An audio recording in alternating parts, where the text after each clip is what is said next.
Qui-Gon Jinn was one of the most revolutionary Jedi of his time.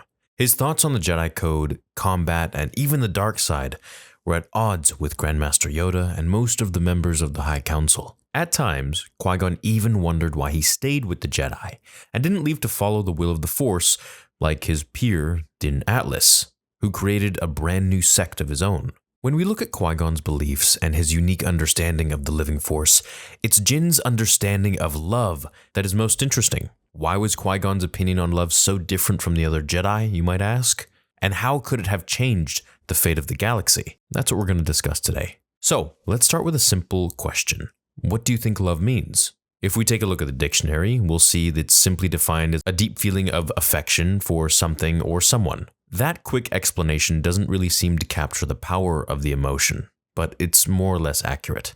When we turn to the deeper definitions from ancient Greek, eros, philia, storge, and more, we find something a bit more substantial. Each of these describes different types of love. Love between romantic partners, love between friends, love between parents and children, and a general love of mankind. If you think about the Jedi, it seems like they talk about the good type of love, which is more or less just goodwill. And I think that, in fact, was what the Jedi tried to protect. But they also had complex opinions on the other types of love. You might be surprised to know, in both canon and legends, the different definitions that Jedi would use was pretty inconsistent. In the lore of the Jedi, love seemed to encompass different concepts at different times. For now, let's talk about how the Jedi viewed the love of romantic partners, friends, and family. Sometimes the concept of that type of love seems to be forbidden by the Jedi, but at others, the Jedi claim that they only forbid the development of attachments.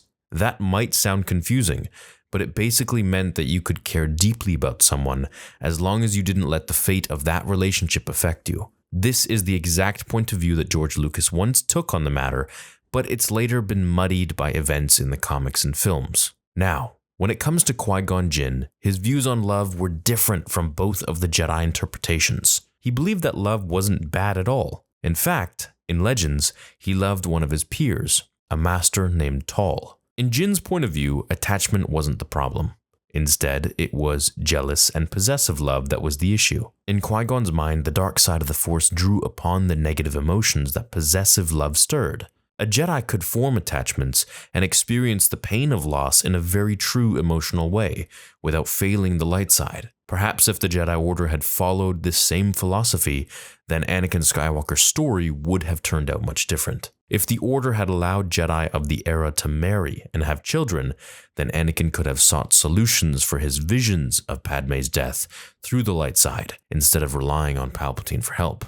I suppose we will never know what would have happened, but it is interesting to point out just how many times the Jedi were stubborn in their beliefs, even though they had broken their own rules time and time again. Did you know before the final battle of Ruusan, 1,000 years before the rise of Emperor Palpatine, the Jedi often married and had children? If any of their family were ever injured or killed, these ancient Jedi would not hesitate to seek justice by hunting down their loved one's murderer. To any observer, this might just seem like ancient Jedi formed attachments and also sought revenge, in much the same way the Sith did. Now, as you can see, the Jedi preached against marriage, but once allowed marriage. And of course, after the Jedi Order ended and Luke Skywalker started his own in Legends, he basically went back to the same sort of belief that you can control your emotions.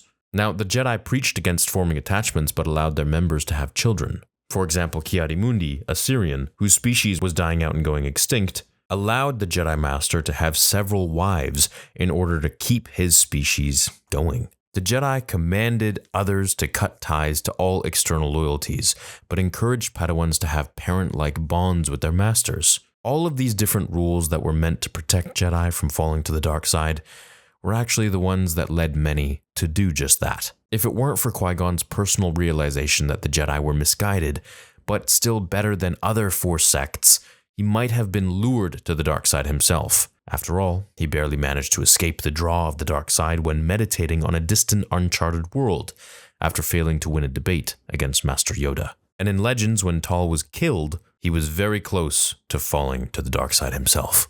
I find Qui-Gon to be the most fascinating Jedi, simply because of his level-headedness about everything. He was like the light side Count Dooku. I think Count Dooku was extremely rational, but he was just a little bit evil in the end. And I think he was so angry at the Jedi that he almost just wanted to rebel and just go against them. Kind of missing the point that the Separatists aren't any better. If anything, they're just being controlled by a higher power, which of course he knew who that was. Sidious. I think if Qui-Gon Jinn had survived, he would have been the perfect father figure for Anakin, and everything would have been avoided in the galaxy. So in other words, if he were younger while he were fighting Maul, I think he would have won. Or if Obi-Wan had just used Force speed, I think they could have beaten Maul together, and Qui-Gon would have lived.